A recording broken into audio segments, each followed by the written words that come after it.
I would say, now that they're on day 5, right? So either of these teams, I do expect the typical respect bans going out here, which we've seen between, you know, even Takanaga taking out that Fanny potential here. Beloyski, the Hilda ban goes out, so we'll see how it all plays out. It is playing out pretty fast. Speaking of the bans, right? We're taking a notice at Gamelab and GFAM ID. This is more not even on the banning side, it's kind of personal for them, because if you would look at Hilda, right? Hilda has been a huge problem that GFAM Indonesia throws into other members, into other teams. But for this one, Gamelab is on the side of banning not the meta heroes, but instead those kinds of picks that GFAM Indonesia really gives Gamelab a problem. Two of that being the Hilda and the Savior. I mean, Savior is also used by Aizawa. We've seen countless Dawning Lights probably hundreds of times here in top clans, but they're not going to be taking any chances. And also with that Joy is actually a very interesting ban for me, given that GeekFam used it during their fight with Gamelab twice in that series yesterday, but they've won both of them. So now that Gamelab will be the ones to ban out that Joy, this is really going to be interesting moving forward, with the Valentina being the final ban here for the side of GeekFam Indonesia. And yep, seems like they're going to be picking things up now with Gamelab having the first pick. You know, I'm kind of not digging that Tigreal pick, but I'm sure they're going to be, you know, switching it to someone else. Thrown off a little bit when you see that, right? And I mean, I was sitting here. I was like, whoa. Yeah, same thing. You know, with Valentina being banned out, this could possibly be Wanwan. Or actually, no, Wanwan's banned out too. So I'm wondering. I wasn't expecting Glue. I was gonna say there's a couple options that they could have gone with, but Crucial first, and that's the thing. Kaja was open, right? But they go with the Glue here first, which I was not expecting for Gamelab. But again, they're probably playing around a certain play style, what they want to go with here. I would say too, I don't know if you agree with this, Sona, but both of these teams, in terms of their playstyle from game to game, has been very similar, right? I mean, yes, they both have very active junglers, Takanaga as well as Janna Cutie.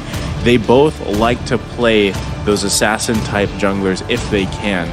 We've also seen them both go towards the side of just being a more objective focused and everything like that. But that's the thing. I'm wondering, how do these two teams match up in terms of playstyle for a best of 7, where they have plenty of time to make adjustments? I actually think that if either of these teams were holding like an ace up their sleeve, so to speak, we'd see it in the game 1 to 3 and see how that plays out here. But so far, I mean, you could say that this is already a deviation from normal first phase drafts that we've seen, but still more or less this typical heroes that we're used to seeing. Now, this interaction between the Kaja, the Faramis, is going to be interesting. I'm assuming the Faramis is going in the hands of a boy in the mid lane. That's what I don't think that they'll put Kaja in the jungle. It could possibly still work. That's something that we've obviously seen throughout Top Clan's winter as well. So let's see what their third pick is going to be. If it is this Benedetta, which it is, this also works amazingly well for split pushing, pressure, plus just that combination that we see so often. They'll like the final blow with Petrify, really just causing havoc on the back lines.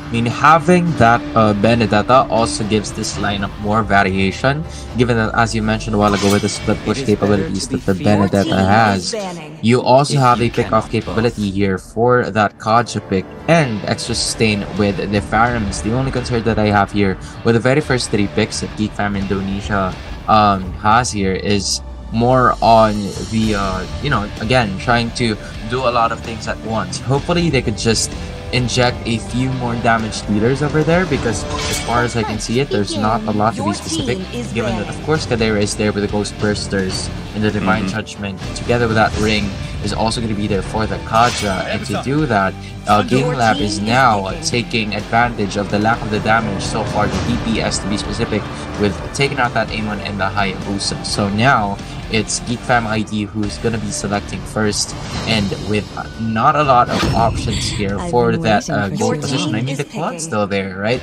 The Leslie is still there, but instead they went for the carry because they were relying on some of the late game damage to not have a hard time against Havost using this glue up until the later parts of the game, because I know that Havost is the kind of hero that again scales pretty well in the early, but he's not gonna have a lot of damage in the late game, but he is definitely difficult to take down in that specific moment of the matchup. Very interesting that Takanaga picks up the Leomord here together with that Lolita. We've seen usual counters, right, of the Paramis being countered by the Numinum Blast, so it's gonna be up to Geek Fam Indonesia to find that perfect setup to get on with the engages as far as I'm concerned.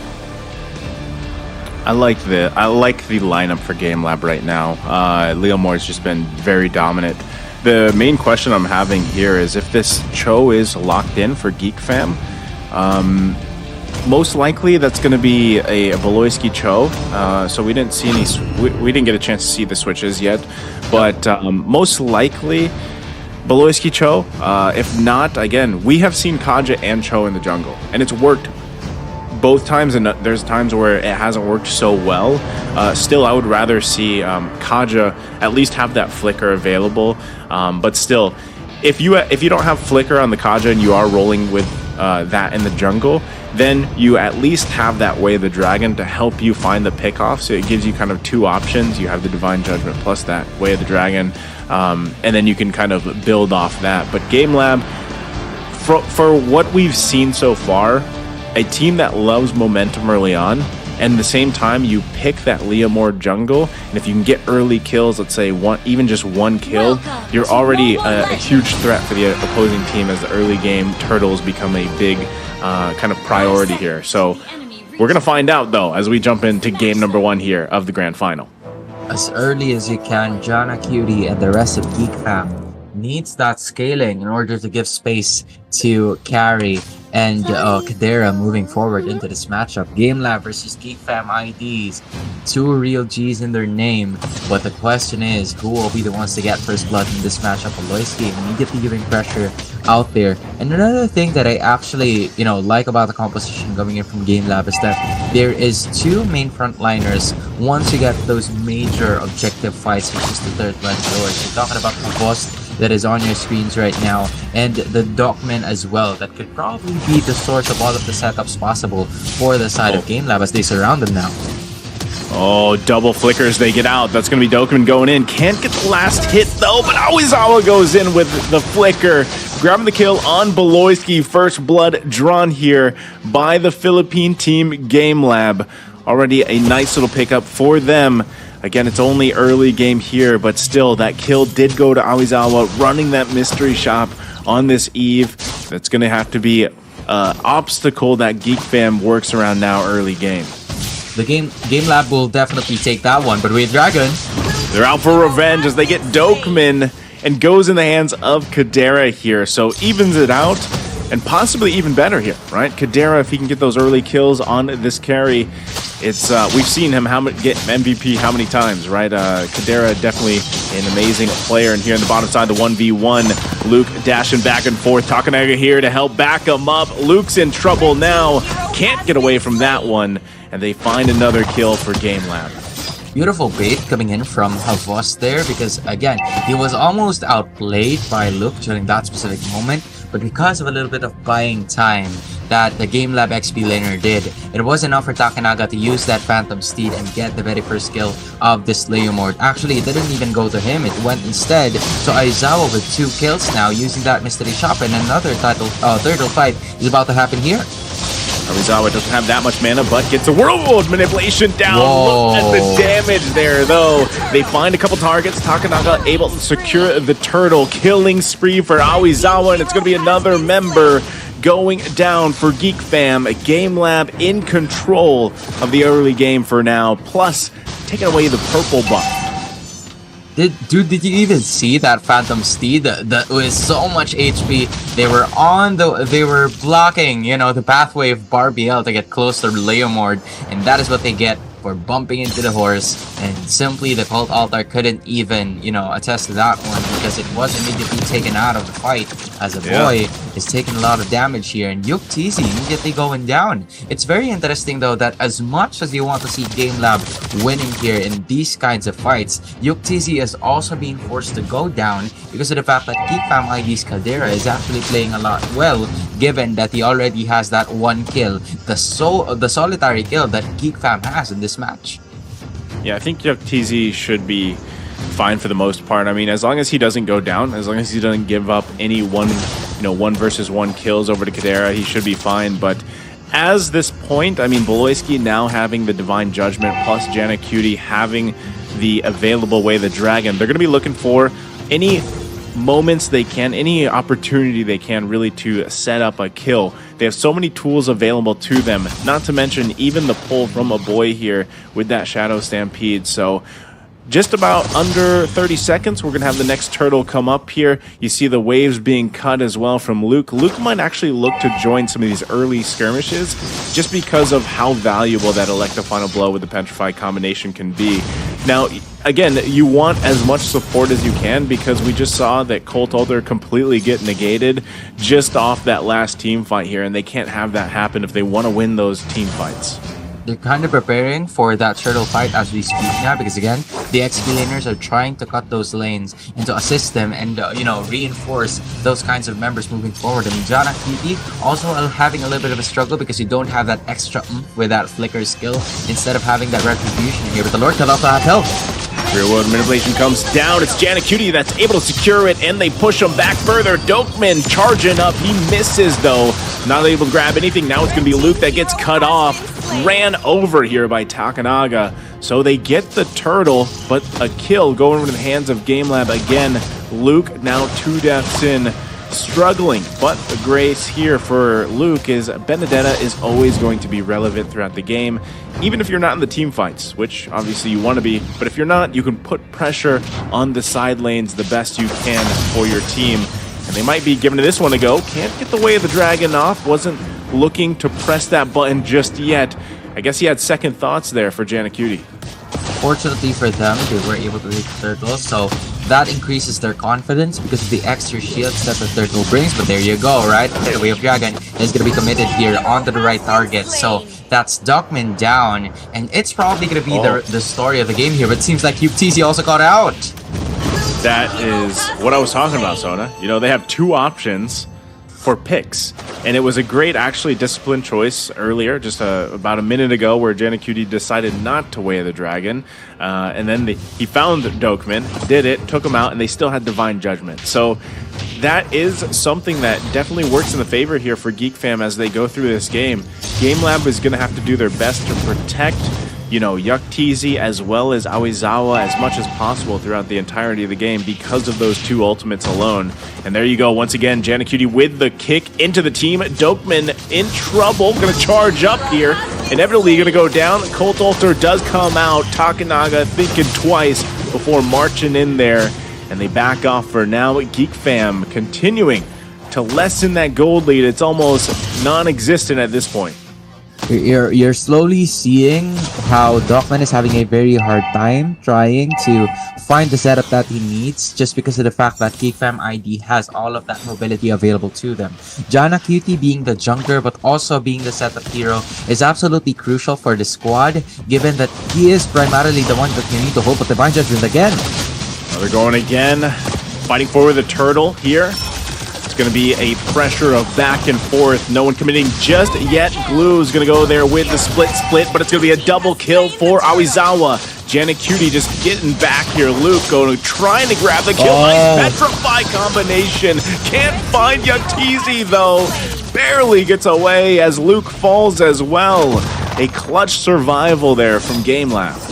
Also getting the turtle in the process, so that is a very good trade coming in from the side of Gamelab because they've cancel that cult outlier, also deny Jonathan from using that wave dragon, but instead punish them. But again, that is what you want to avoid if you're from the side of the Filipinos.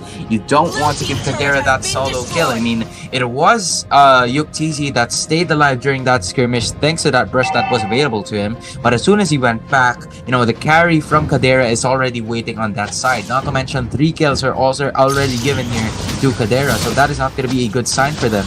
Meanwhile, Baloyski here just buying enough time so that the rest of the members could still find the pushes and get the objectives done in their very own jungle, because as you can see, Gamelab already conceded their very own top lane turret, and that is not going to be a good sign. Gonna press the situation here, getting Colt Altar. Noon on Blast gonna find 2. They find Baloyski as he falls, and a boy's gonna be next. Taken by Takanaga. Luke comes in with that final blow. Not able to find Dokeman here. 2 down for Geek Fam. Another stun gonna come out. Janacuti gonna retreat for now. They're gonna lose their tier 1 here. Yuktz able to work on that, making his way to the bottom. Gamelab still in control of this game for now. Geek Fam, though, they want to make a situation for themselves. Janacuti holding on to that Way of the Dragon. Gonna have to be careful, though, but the rest of the team gathers here on the bottom side. This was great positioning coming in from Gamelab. Both Dockman and Yuktz were just nowhere to be found there from that clash of Geek Fam Indonesia, which is why they were able to use both the Nibiru's Passion and also the Numenum Blast, and also pushing those side lane turrets simultaneously as Gamelab continues to even, exceed their very own gold gap here. And Gamelab, the squad of the Filipinos, are now in position to possibly be able to take this Lord. Well, unless Baloyski does something about it. There you go again. Baloyski just overlapped with all the CC here, finally being taken out by Yuktz. No one gonna commit just yet. Lord did spawn. They've got the numbers advantage here for Gamelab, Geek Fam. They're gonna want to be careful here. Janacuti again, still looking for the Way of the Dragon if he can. Actually, wow, okay, what a play coming out here. They find Kadera. Big play once again from Gamelab. Geek Fam looked like they wanted to make a play, but Havas saying no. 0-0 and 9, just what a great usage of that split, able to cause chaos on this glue. And maybe that's exactly why it was prioritized in the pick and ban phase. And now the top side still going to be a focus here. They secure that first Lord of the game, Sona. It's looking good for Gamelab. One of the reasons why Geek Fam ID wanted to continue with the counterattacks because 4 of the heroes coming from the side of Gamelab have already used their skills. We saw the Real World Manipulation, the Nibiru's Passion, and the Bennett's Rage being given to them by Gamelab, and it apparently only managed to take down Baloyski. And then, right after that, it was a major play coming in from Havos, the durable thing himself. He only landed a pick off on one of the heroes, and it was enough for Geek Fam ID to retreat. And that is a good sign for Gamelab as they are now trying to force their way in. Even if it's not a Luminous Lord just yet, they're getting every single turret so that they could maximize the space on the map that they have. I think right now Baloyski's gonna have to make a play with the flicker here, but they find Luke just in a bad position. Lord's still gonna be working on that inhibitor turret. Another stun's gonna come out. A boy falls here into the base. Takanaga goes down too, but it's Yuktz unleashing on Geek Fam. Lord's still gonna be up here. It's only 2 members, and Game looking to make quick work of Geek Fam in game number 1. That was quick. Gamelab managing to get over and get the game done, and that is very impressive from